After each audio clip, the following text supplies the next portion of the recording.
الحمد لله الذي أبدع الأخلاق والأرضين، والصلاة والسلام على من كان نبيا وآدم بين الماء والطين،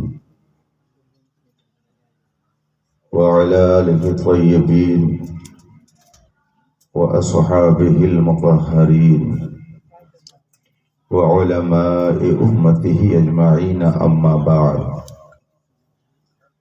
فأعوذ بالله من الشيطان الرجيم. بسم الله الرحمن الرحيم. يا أيها الذين آمنوا صدق الله العظيم وصدق رسوله النبي الأمين الكريم، ونحن على ذلك لمن الشاهدين والشاكرين، والحمد لله رب العالمين. منبر پاک پر تشریف فرما علماء ذوی الاحترام، عمائدین ملت، طلبہ علوم نبوت، حاضرین باوقار، السلام علیکم ورحمۃ اللہ تعالی وبرکاتہ۔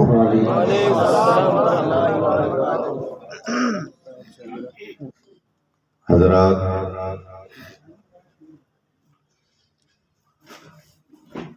آج کا یہ عظیم الشان اجلاس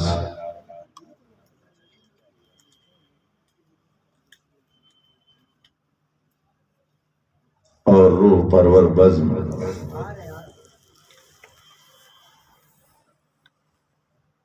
جس میں ہم اور آپ شریک ہو کر اپنے دامن کو انوار و تجلیات سے بھر رہے ہیں،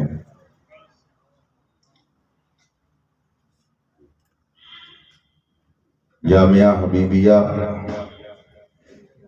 کی جانب سے ارباب حل و عقد اور اراکین ادارہ نے منعقد کیا ہے۔ رب کائنات اپنے حبیب پاک کے طفیل آپ سب کی شرکت آپ سب کے لیے باعث نجات بنائے، اور اراکین کی جد و جہد کو اپنی بارگاہ میں شرف قبول عطا فرمائے۔ مجھ سے پیشتر آپ حضرات نے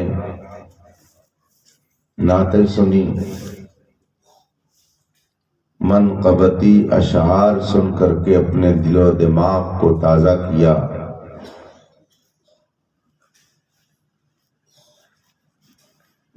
تھوڑی دیر کے لیے میں بھی آپ کے درمیان ہوں۔ رات کے اس وقت میں آپ نے جو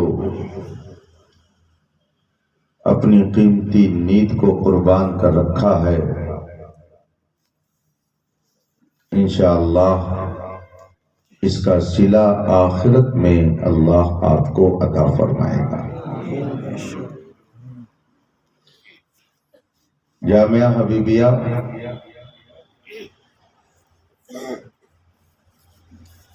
کے نام سے یوں تو ہندوستان میں بے شمار ادارے ہیں،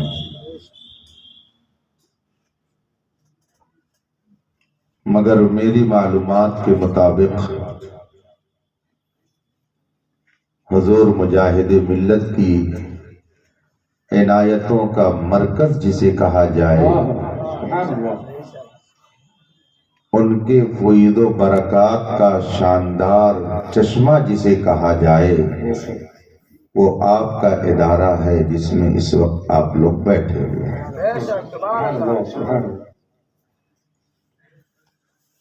حضور مجاہد ملت نور اللہ مرقدہ کی یادگار، یہ عمارت بھی، یہ ادارہ بھی، اور فضل و کمال کا وہ آفتاب و ماہتاب تھی جسے عاشق الرحمن کہا جاتا ہے، سبحان اللہ سبحان اللہ۔ جس ذات نے استقامت اور تسلق فی الدین کے حوالے سے یقیناً اپنے مرشد کی جانشینی کا حق ادا کر دیا۔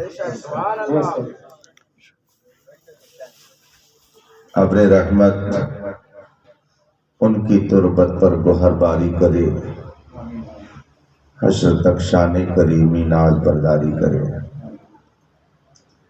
آج وہ بظاہر ہمارے درمیان نہیں ہے، لیکن ان کی روحانیت ضرور جلوہ فرما ہے۔ ان کی علمی یادگار کے طور پر ان کے تلامذہ، ان کے فیض یافتہ، ان کے خوشہ چین، ان کے حاشیہ نشین، ان کے اراکین آج بھی اس بزم میں موجود ہیں۔ رب تعالیٰ اس نورانی قافلے کا سلسلہ قیامت تک باقی رکھے۔ میں آپ کا زیادہ وقت نہیں لوں گا،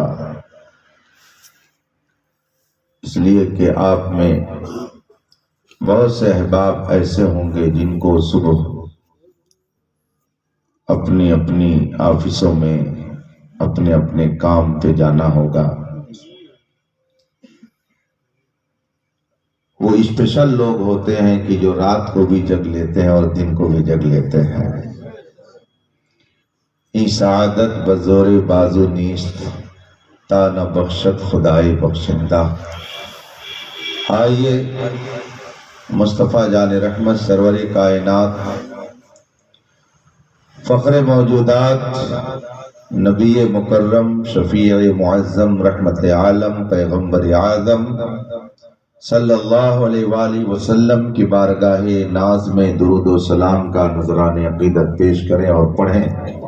اللہم صلی علی سیدنا و مولانا محمد معدن الجود والکرم والے۔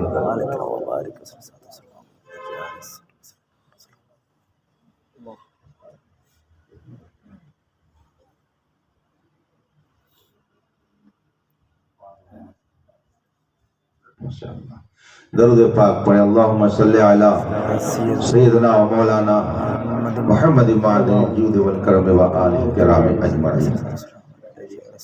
رفیقان محترم،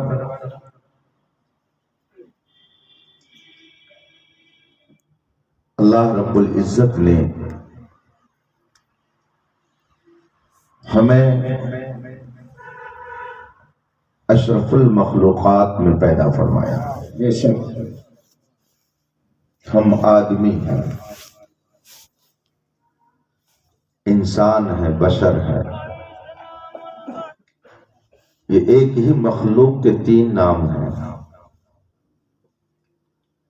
اسی کو بشر کہا جاتا ہے، اسی کو انسان کہا جاتا ہے، اسی کو آدمی کہا جاتا ہے۔ لفظ آدمی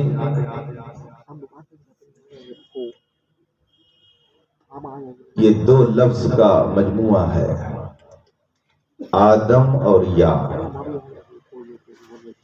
آدم کی طرف نسبت کر دی گئی تو ہو گیا آدمی، حبیب کی طرف نسبت کر دی گئی تو ہو گیا حبیبی، سبحان اللہ۔ نور کی طرف نسبت ہوئی تو ہو گیا نوری، بریلی کی طرف نسبت ہوئی تو ہو گیا بریلوی، سبحان اللہ۔ مدینہ شریف کی طرف نسبت ہو گئی تو ہو گیا مدنی، الہ آباد کی طرف نسبت ہوئی تو ہو گیا الہ آبادی۔ یہ یا بڑی کام کی ہے، بہت کام کی ہے۔ یہ آدم کی طرف نسبت ہوئی تو ہو گیا آدمی۔ نوری کا مطلب نور والا،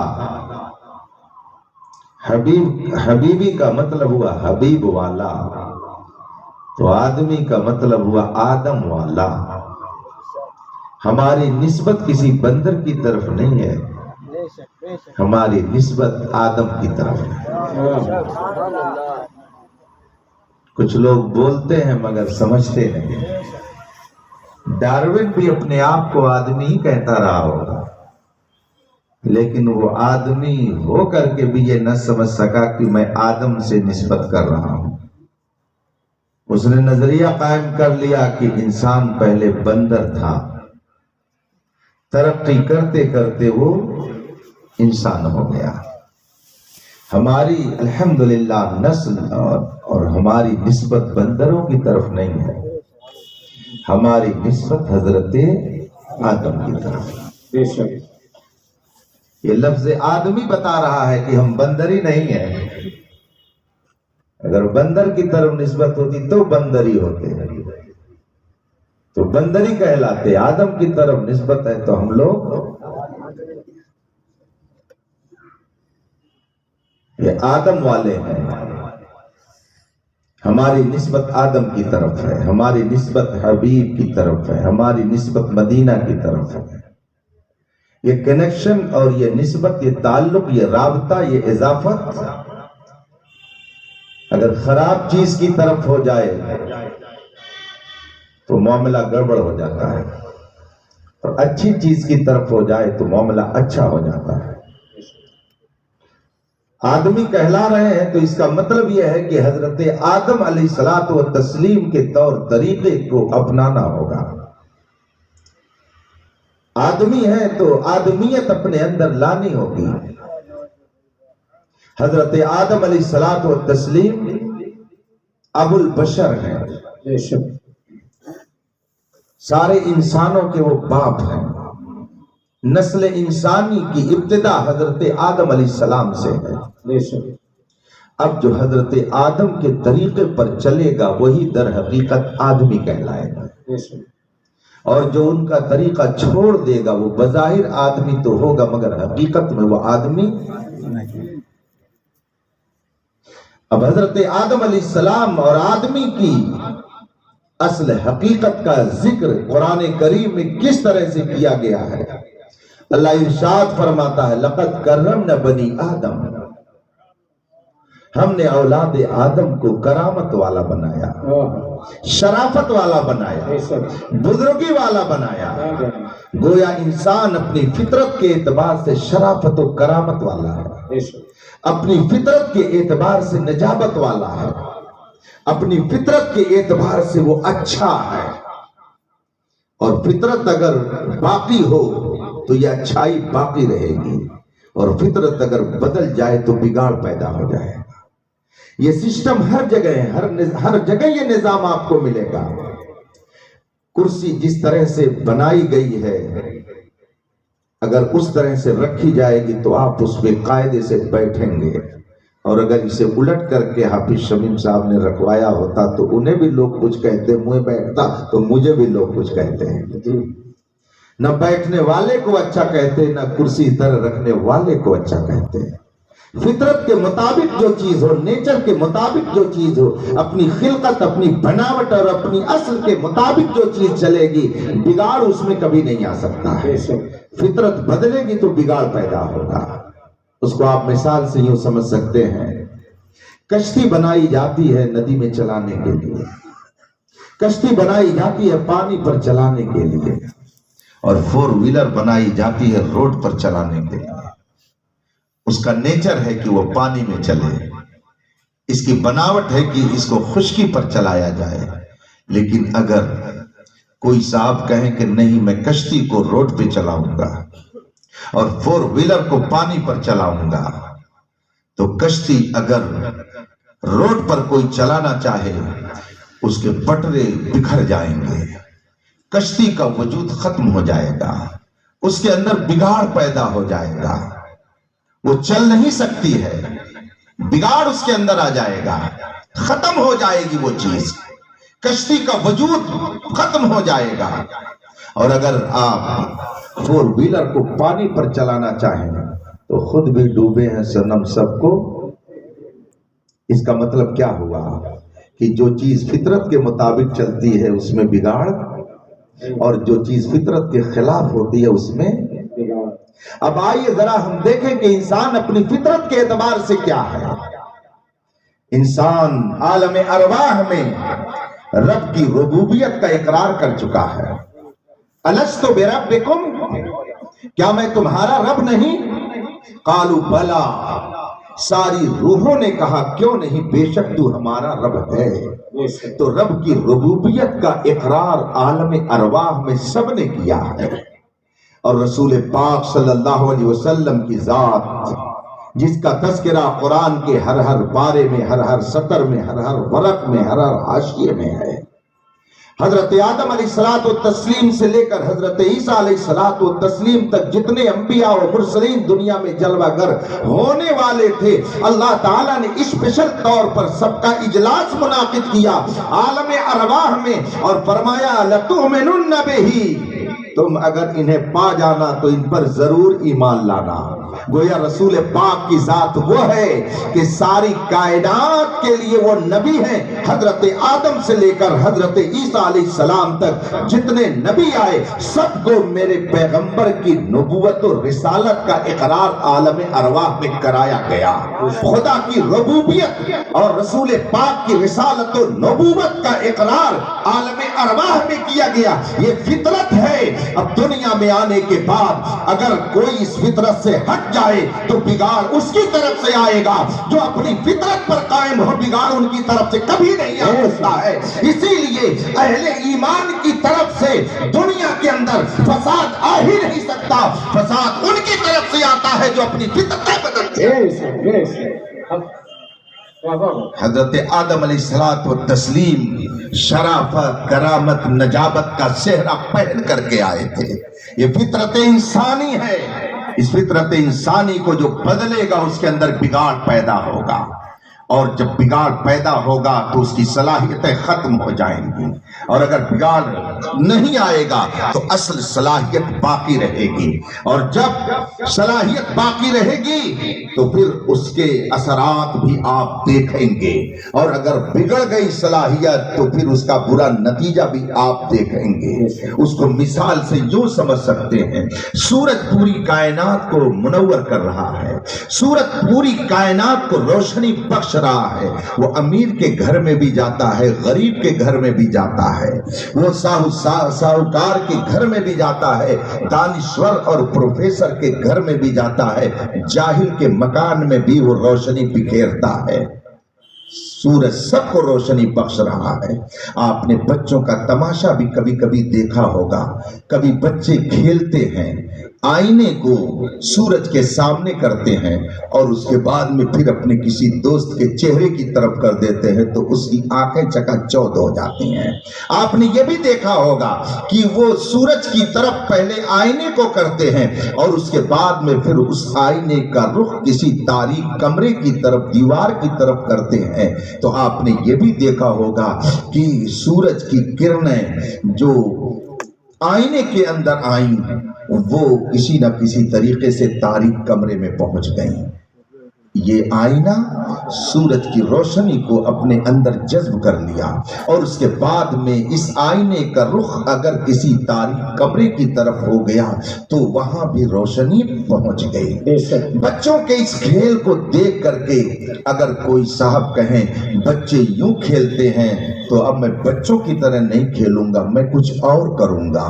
چنانچہ وہ گھر میں گئے، بچے تو آئینہ لے کر کے تماشا کر رہے تھے مگر وہ گھر میں گئے اور جانے کے بعد انہوں نے توا لیا جس پر روٹی پکائی جاتی ہے، اور توا لانے کے بعد انہوں نے سورج کے سامنے اسے کر کے گھمانا شروع کر دیا۔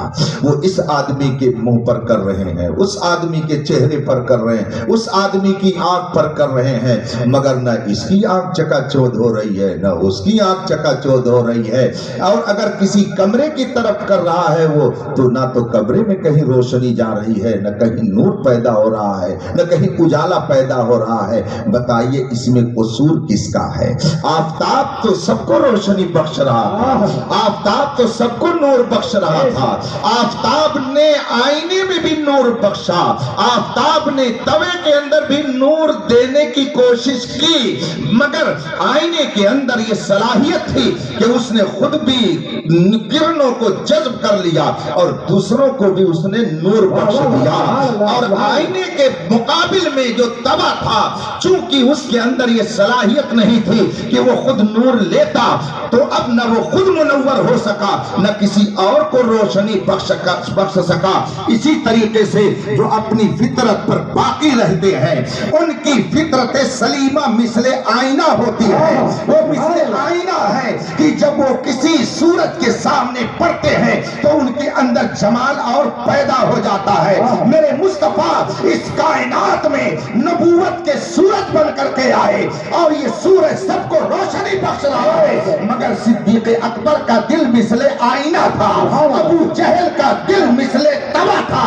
یہ توا صبح شام اس نور کے سامنے رہا، مگر نہ خود روشن ہو سکا نہ کسی اور کو روشن کر سکا۔ اور صدیق اکبر کا دل یہ مثل آئینہ تھا، نور مصطفیٰ سے یوں جگمگایا کہ جدھر یہ رخ کر دیا ادھر بھی روشنی۔ سبحان اللہ، سبحان اللہ، نعرہ تکبیر، نعرہ رسالت، فیضان حضور مجاہد ملت، فیضان سرکار وحید الزمان مسلک اعلیٰ حضرت۔ نبوت کے درخشندہ چاند ہیں، ستارہ، آفتاب و ماہتاب ہیں، ان سے نور لیا صدیق اکبر نے، نور لیا عمر فاروق اعظم نے، نور لیا عثمان غنی نے، نور لیا حضرت مولا کائنات شیر خدا نے۔ یہ چمکے، پھر انہوں نے جدھر جدھر نظر کر دی وہ سب چمکتے گئے، اور جب بریلی پر اپنی نگاہ کرم ڈالی تو ایسا وہ چمکا، ایسا وہ چمکا کہ خود وہ پکار اٹھا، چمک تجھ سے پانے ہیں سب پانے والے، میرا دل بھی چمکا دے چمکانے والے، برستا نہیں دیکھ کر ابر رحمت بدوں پر بھی برسا دے برسانے والے۔ پھر وہ نور، وہ روشنی، وہ آئینہ اس قدر منور ہوا کہ جو خود بھی اس قابل ہو گیا کہ جدھر اس نے رخ کر دیا ادھر بھی نور علی نور ماحول ہو گیا۔ امام احمد رضا ہندوستان میں آئینہ جمال مصطفیٰ بن کر کے آئے، تو پھر امام احمد رضا یہاں ایسے آفتاب علم و حکمت ہوئے کہ اس نے جدھر رخ کر دیا ادھر بھی نور علی نور ماحول۔ سبحان اللہ، سبحان اللہ، زندہ باد، زندہ باد۔ اگر اس آفتاب علم کی طرف حضرت مولانا امجد علی صاحب نے رخ کر دیا تو صدر شریعہ بن کر جھلملانے لگے۔ علامہ ظفر الدین بہاری نے وہاں سے نور لینا چاہا تو ملک العلماء بن کر ہندوستان کو نور بخشنے لگے۔ حضرت علامہ عبدالعلیم میٹھی نور اللہ مرقدہ نے وہاں سے اکتساب فیض کیا، نور لیا تو پوری دنیا میں مبلغ اسلام بن کر چمکنے لگے۔ ایک ایک شخصیتوں کو دیکھ لیجئے، پھر یہ سلسلہ نور علی نور جو چلتا رہا تو رب قدیر نے حضور مجاہد ملت کو ایسا منور کیا، ایسا منور کیا کہ اڑیسہ سے لے کر کے عرب کی سرزمین تک جس کی عظمت کا ٹکر۔ سبحان اللہ، سبحان اللہ، نعرہ تکبیر، نعرہ رسالت، فیضان حضور مجاہد ملت، عشق محبت، عشق محبت، عشق محبت، عشق محبت، مسلک اعلیٰ حضرت۔ یہ فطرت اگر بگڑ جائے تو دل مثل توا ہو جاتا ہے، اور اگر یہ سلامت ہے تو دل مثل آئینہ ہے۔ مومن کا دل مثل آئینہ ہوتا ہے، بے دین کا دل مثل توا ہوتا ہے۔ اور میں نے پڑھا اور سنا کہ عالم ارواح میں، روحوں کی دنیا میں، اللہ تبارک و تعالیٰ نے جب سب روحوں کو جمع کیا تو ظاہر سی بات ہے جہاں مجمع کثیر ہوگا، زیادہ لوگ ہوں گے، سب کا چہرہ ایک کی طرف نہیں ہو سکتا ہے، کسی کا رخ کسی طرف ہوگا، کسی کا رخ کسی طرف ہوگا۔ اتنے لوگ یہاں پر بیٹھے ہیں، ظاہر سی بات ہے کہ سب کا رخ کسی اور طرف ہے، کسی کا اور کسی کا اور، لیکن اتنی بات تو کہی جا سکتی ہے نا کہ یہاں جتنے لوگ بیٹھے ہیں، اسٹیج پر جو بیٹھا ہے اس کا رخ سب کا رخ اس کی طرف ہے۔ بے شک آپس میں ایک دوسرے کے قریب بیٹھے ہیں مگر سب کی طرف رخ نہیں ہے، اور اسٹیج پر جو بیٹھا ہے بلکہ کرسی پر جو بیٹھا ہے اس کی طرف سب کا رخ ہے، سب کی طرف اس کا رخ ہے۔ بے شک اگر آپ اس بات کو تسلیم کریں، اور تسلیم کرنا ہی چاہیے، تو بدیہی بات ہے۔ حضرت مولانا غلام جیلانی صاحب پتہ نہیں کدھر بیٹھے ہوئے ہیں، بدیہی اور نظریے بہت سمجھاتے ہیں۔ یہ معقولات ماشاءاللہ علامہ اشرف الرحمان صاحب علیہ رحمت و رضوان کی یادگار یہی تو حضرات ہیں۔ اب مولانا عبدالوحید صاحب ماشاءاللہ یہ اساتذہ ادارہ جتنے بھی اساتذہ ہیں یہ سب قابل احترام اور اپنے روحانی والد ماجد کے مشن کو آگے بڑھانے والے ہیں۔ بے شک سبحان اللہ سبحان اللہ۔ یہ بدیہی اور نظری سب سمجھاتے ہی رہتے ہیں، طلبہ بیٹھ کر کے سنتے ہی رہتے ہیں۔ آپ اتنے لوگ بیٹھے ہیں لیکن کسی کا رخ کسی کی طرف، کسی کی طرف ہے، کسی کا رخ کسی کی طرف ہے، لیکن کوئی ایسا بھی ہے کہ جس کی طرف سب کا رخ ہے۔ فرمایا گیا کہ روحوں کی دنیا میں اللہ نے جب سب کو اکٹھا کیا تو جس کا رخ جس کی طرف تھا دنیا میں آنے کے بعد اس کی پہچان اس سے زیادہ ہو گئی۔ عالم ارواح میں روحوں کی دنیا میں جس کا چہرہ جس کی طرف تھا دنیا میں آنے کے بعد اس سے شناسائی ہو گئی، معرفت ہو گئی، پہچان ہو گئی، اس سے تعلق پیدا ہو گیا، انسیت ہو گئی، اور جس کی طرف رخ نہیں تھا اس سے انسیت نہیں ہوئی، اس کی طرف انسیت نہیں ہو پائی۔ یہ تو مومن کی خوش نصیبی ہے، ایمان والوں کے نصیبے کی کہانی ہے۔ خواجہ غریب نواز کی طرف سب کا رخ نہیں تھا، امام احمد رضا کی طرف سب کا رخ نہیں تھا، اسی لیے کچھ لوگ ان سے منہ موڑ کر کے کسی اور طرف چلے گئے، مگر اہل سنت و جماعت کا خوش نصیب چہرہ یہ حضرت خواجہ غریب نواز کے سامنے تھا۔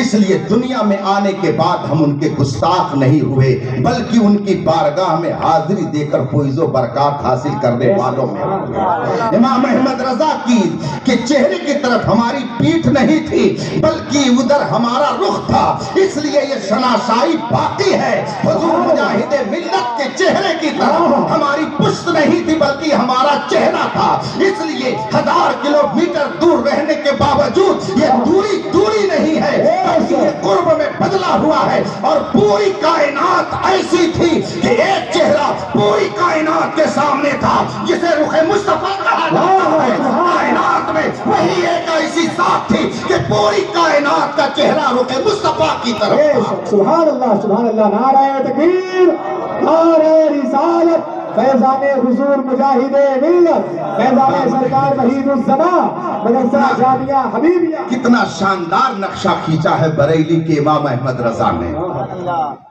اعلیٰ حضرت کا نام لینا کچھ لوگوں کے لیے ہو سکتا ہو کہ ایک ہی پوائنٹ ان کے سامنے ہو کہ مجبوری ہے یا عقیدت ہے، مگر الحمدللہ ہمارے لیے امام احمد رضا کا ذکر یہ ہماری ضرورت بھی ہے، ہماری عقیدت بھی ہے۔ ہم ضرورت پر بھی امام احمد رضا کو پکارتے ہیں اور عقیدت میں بھی امام احمد رضا کو پکارتے ہیں۔ وہ آج بھی ہماری ضرورتیں پوری کر رہے ہیں۔ آنکھ والے تیرے جلوے کا تماشا دیکھے، دیدے کور کو کیا آئے نظر کیا دیکھے۔ حضور مجاہد ملت رضی اللہ تعالیٰ عنہ کے استاد گرامی حجت الاسلام ہیں، حجت الاسلام ہیں، پورے پیر و مرشد ہیں۔ ان کے اساتذہ میں بعض اس الہ آباد میں بھی مدار شریف ان کا موجود ہے۔ ایک ان کے مشہور استاد صدر الشریعہ علامہ امجد علی اعظمی ہے۔